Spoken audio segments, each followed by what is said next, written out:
E aí, família Lucnos, pronto para a leitura ou conhecimento do santo? Aqui quem fala é Jonatas Rocha e bora para esse vídeo.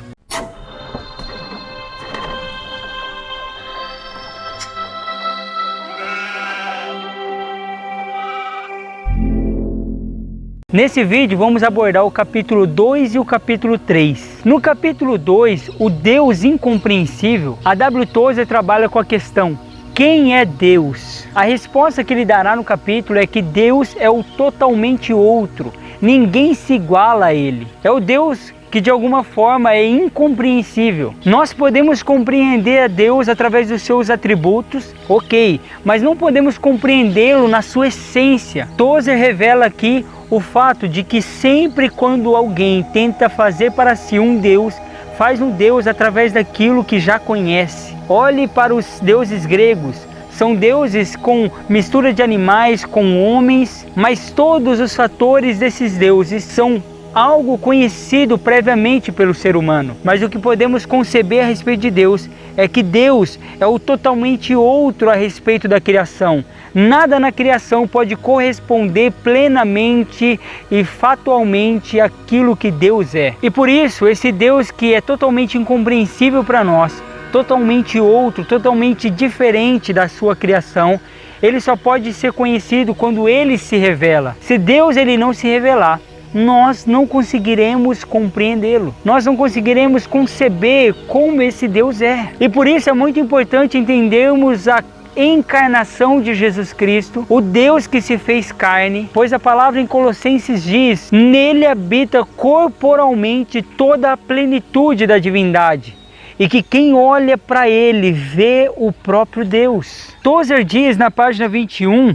ao tentar imaginar como Deus é, devemos utilizar aquilo que Deus não é como matéria-prima para a nossa mente. Lembra do apóstolo Paulo em Atos 17? Ele faz isso em Atenas. Não podemos achar que o Deus que criou todas as coisas é semelhante à sua criação, ou que ele é servido por mãos de homens, ou que se pode fazer a sua imagem. Então quando a gente tira todos os aspectos da criação, a gente começa a entender a grandeza desse Deus, porque ele é maior do que todo o universo. Na página 26, Tozer diz: como Deus é? Se com esta pergunta queremos saber como Deus é em si, não há resposta possível. Mas, se queremos saber o que Deus revelou a respeito de si, que uma racionalidade reverente é capaz de compreender, creio que exista uma resposta completa e satisfatória. Pois ainda que o nome de Deus seja secreto e que sua essência seja incompreensível, ele revelou algumas verdades sobre si mesmo em um amor misericordioso. A isso chamamos de seus atributos. Eu quero te convidar a um pensamento a respeito dos atributos de Deus, pois os atributos de Deus estão nele. Por exemplo, o atributo da misericórdia foi revelado após a queda, mas já estava em Deus. Imagine então a Trindade por toda a eternidade passada, antes de ser criado todos nós, não tinha o porquê essa manifestação do atributo da misericórdia, pois nenhum deles pecavam. Mas logo quando nós pecamos, um atributo que estava contido em Deus foi revelado, o atributo da sua misericórdia, o atributo da sua graça. Deus é infinito nos seus atributos, e nós aqui vamos estudar um pouquinho dos atributos que nós conhecemos. Tem muitos outros que nós não conhecemos, mas aqueles que nós conhecemos já é suficiente para nos mostrar o tamanho do Deus a qual nós servimos e também é o nosso Abba. Dando início então ao capítulo 3, um atributo divino, algo verdadeiro a respeito de Deus, Tozer responde uma pergunta que deve estar em nossa mente: o que é atributo? Ele diz na página 31, um atributo de Deus é qualquer coisa que Deus tenha revelado ser verdade a seu próprio respeito. Isso é um atributo de Deus. Então, para entendermos o que é atributo neste livro e também na Bíblia, é aquilo que Deus diz ser verdade sobre si mesmo. Então, Deus é amor, é uma verdade sobre ele. Deus é misericordioso, é uma verdade sobre ele. Deus é justiça, é uma verdade sobre ele. Então, se os atributos são as verdades a respeito de Deus, e Deus ele é infinito, significa que tem atributos de Deus que nós não conhecemos. Na página 33 ele diz o seguinte: Deus dá respostas às nossas perguntas, Não todas as respostas, mas o suficiente para satisfazer o nosso intelecto e arrebatar o nosso coração.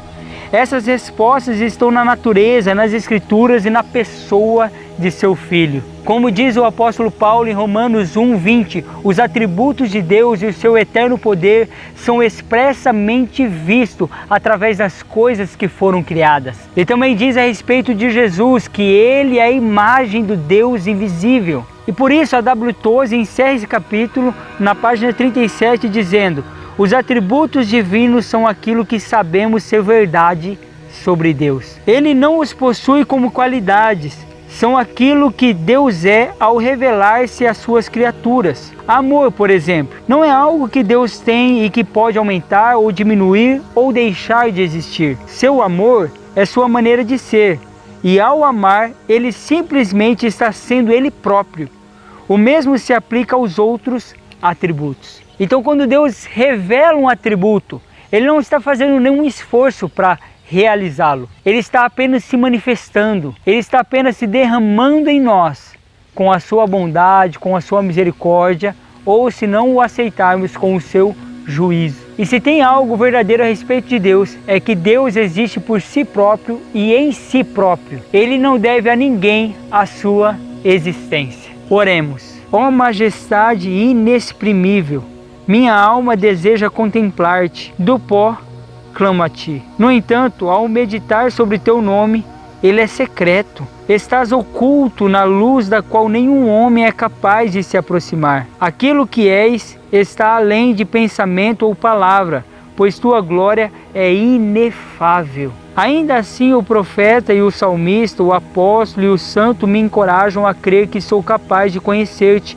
em alguma medida. Rogo, portanto, ajuda-me a buscar o que te apraz revelar, como um tesouro mais precioso do que rubis ou artefatos de ouro puro. Pois contigo viverei quando as estrelas do crepúsculo não mais existirem, os céus tiverem se desvanecido e só tu permaneceres. Amém.